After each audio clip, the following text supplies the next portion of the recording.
Doctor ইউনূসকে নিয়ে অনেকেই অনেক কথা বলছে। অনেকেই বলছে তিনি ঠিক মতো দেশ চালাতে পারছেন না, তার আরেকটু বেশি কঠোর হওয়া উচিত, আরো অনেক অনেক কথা।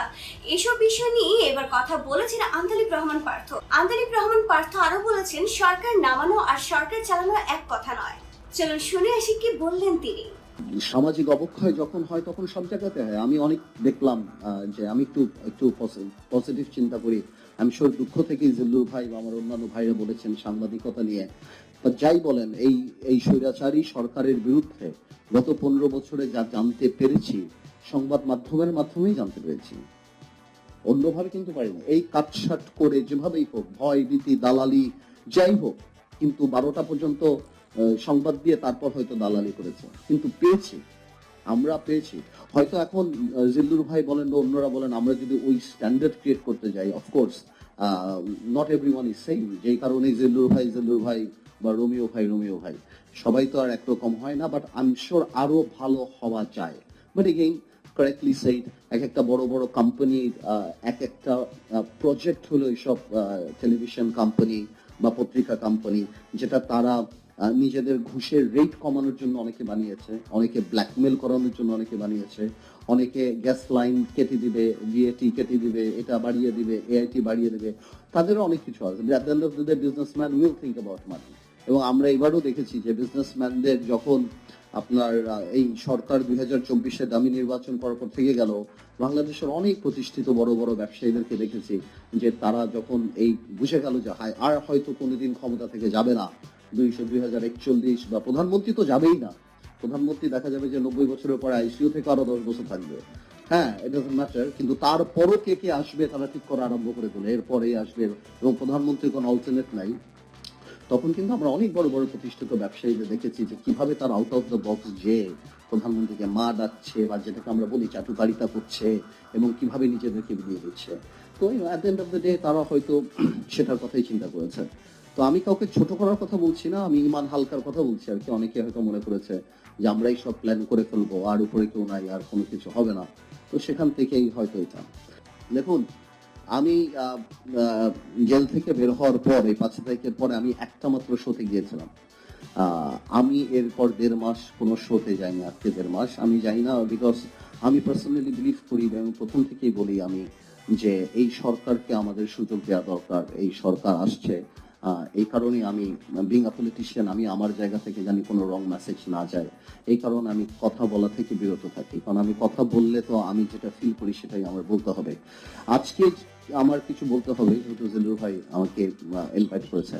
আর আরেকটা ব্যাপার হলো যে আমি শ্রদ্ধা রেখেই বলছি যে আমি এই সরকারে আশা করব, যেটা মাসুদ কামাল ভাইয়ের মুখ শুনে বলি, যে ওনারা যাতে এটাকে পজিটিভলি নেয় আমরা যে কথাগুলি বলছি। প্রথম কথা হলো, আমি যেটা করি, সরকার নামানো আর সরকার চালানো এক জিনিস না। সরকার নামানো আর সরকার চালানো এক জিনিস না। একদম। এই সরকার প্রথম যে জিনিসটা ভুল করেছে, যে এই আন্দোলনটা শুধুমাত্র বৈষম্য বিরোধী ছাত্র আন্দোলনের ক্রেডিট হিসেবে নিয়েছে, which is not right। এটা 15 বছর 17 বছরের মানুষের ক্ষোভ। প্রত্যেকটা শ্রেণীর মানুষ বিগত সরকার দ্বারা এফেক্টেড। কেউ ডিম খেতে হয়েছে আপনার বেশি দামে, কেউ মাছের চেহারা দেখে নাই, তেলাপিয়া মাছ খেতে হয়েছে, কেউ চাকরি হারিয়েছে, কেউ পত্রিকা খুলে দিয়েছে, লক্ষ কোটি টাকা পাচার, কেউ হয়তো গুম হয়েছে, কারো আত্মীয় স্বজন গুম হয়েছে, কেউ হয়তো ভোট দিতে পারে নাই, কেউ হয়তো হাজারো প্রবলেমস। এই কারণে এই এবং বিভিন্ন ভাবেই যখনই নিশুত মনির থেকে আরম্ভ করে যত আন্দোলনই হয়েছে এবং যত নিরাপদ সড়ক বলেন যা যা হয়েছে, সরকার খুব সুন্দর করে আন্দোলনগুলিকে আলাদা আলাদা ভাবে ডিল করেছে। এই একটা আন্দোলন যেখানে আমরা সবাই এক হয়ে যেতে পেরেছি কোনো না কোনো কারণে। আমরা একটা একটা থ্রেড, একটা সুতোর মধ্যে, যেহেতু ছাত্ররা এটাও কোটা থেকে আরম্ভ করেছিল, তার একটা একটা পার্টিকুলার একটা কারণে, আপনারা সবাই জানেন এটা। এবং তারপরে কিন্তু যখন রক্তের বন্যা হয়ে গেল এবং মানুষ মারা আরম্ভ হলো, এবং আস্তে আস্তে আমরা সবাই এটার মধ্যে ঢুকে গেলাম। এবং যখন সরকারটা শেখ হাসিনা সরকার চলে যাওয়ার পরই যখন এই কথাগুলি আসা আরম্ভ হচ্ছিল, যে আন্দোলনটা ওনাদের বা এক স্বৈরাচার যে আরেক স্বৈরাচার আসবে কিনা, বা এই ধরনের কথাবার্তা আরম্ভ ছিল, স্বভাবতই একটা গ্যাপ কিন্তু দাঁড়িয়ে গেছিল সাধারণ মানুষের মাঝখানে। আমার বোন একটু আগে বললো, আমার এক বোন এখানে বলে গেল যে কেন যারা আন্দোলন করছিল তাদের গ্রাম অঞ্চলে অনেকে তাদেরকে ধমক দিচ্ছে বা তাদেরকে সিকিউরিটি হচ্ছে, এইটাই রিজন। আন্দোলিক রহমান পার্থ এখানে যতগুলো কথা বলেছেন যে সরকার নামানো আর সরকার চালানো এক জিনিস নয়, কথাটা একদমই সত্যি। কারণ অনেকেই এখন অভিযোগ করছেন নানা বিষয় নিয়ে যে এটা ঠিক হচ্ছে না, ওটা ঠিক হচ্ছে না, এই সমস্যা ওই সমস্যা। আবার তিনি এই কথাটাও বলেছিলেন যে আমাদেরকে এই সরকারটাকে আরেকটু সময় দেওয়া উচিত, আরেকটু টাইম দেওয়া দরকার, যে দেখি তিনি কি করেন। দেশের মানুষের জন্যই তিনি এসেছেন, ভালো কিছু করবেন বলেই তিনি এসেছেন এত দূর থেকে, এত কষ্ট করে। আমরা আসলে যত কথাই বলি না কেন, আমরা কিন্তু আদৌ এটাও জানি না কে পরবর্তী সরকার হবে এবং তারা কি কাজ করবে, বা এখন যে সরকারটা আছে সে কি কাজ করছে, ভালো নাকি মন্দ, বা কি আসল বিষয় আমরা কিন্তু আসলে খুব একটা জানি না। কিন্তু আমরা এতটুকু বিশ্বাস রাখতে পারি যে যেই আসুক না কেন বা যে এখন আছে, তারা যেন সবাই মিলেমিশে একসাথে কাজ করে। কারণ সবাই যদি দেশের জন্য কাজ করে তাহলে জিনিসটা খুব বেশি ভালো হবে, কারণ দেশের মানুষের জন্য ভালো হবে।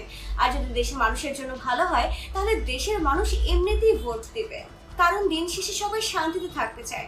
অনেকে অনেক বেশি অভিযোগ তুলছে, যেমন বাসা ভাড়া কমানো উচিত, আবার দ্রব্যমূল্যের অনেক ঊর্ধ্বগতি, বিদ্যুৎ বিলের অনেক অনেক সমস্যা, অনেকে গ্যাস পাচ্ছে না রান্না করার জন্য, অনেক অনেক প্রবলেম ফেস করছে জনগণ। প্রবলেমটা এখন থেকে শুরু হয়েছে জিনিসটা এমনও অনেক আগে থেকে এই প্রবলেমগুলো মানুষ ফেস করে আসছে, আর এই জন্যই সবাই একত্রিত হয়ে এই কাজটা সম্পন্ন হয়েছে, সবাই চেয়েছে এই জিনিসটা। সো আমরা আশা রাখতে চাই এই সরকার বাংলাদেশের জন্য ভালো কিছু বয়ে আনবে এবং ভালো কিছুই করবে, এবং আগামীতে যে সরকার আসবে তারও ভালো কিছুই করবে। তো ডিয়ার ভিউয়ার্স, সরকার নামানো আর সরকার চালানো এক জিনিস নয়। এই বিষয়টা নিয়ে আপনাদের কি মন্তব্য অবশ্যই তা কমেন্টস করে জানাবেন, আর ভিডিওটি শেয়ার করতে একদমই ভুলবেন না।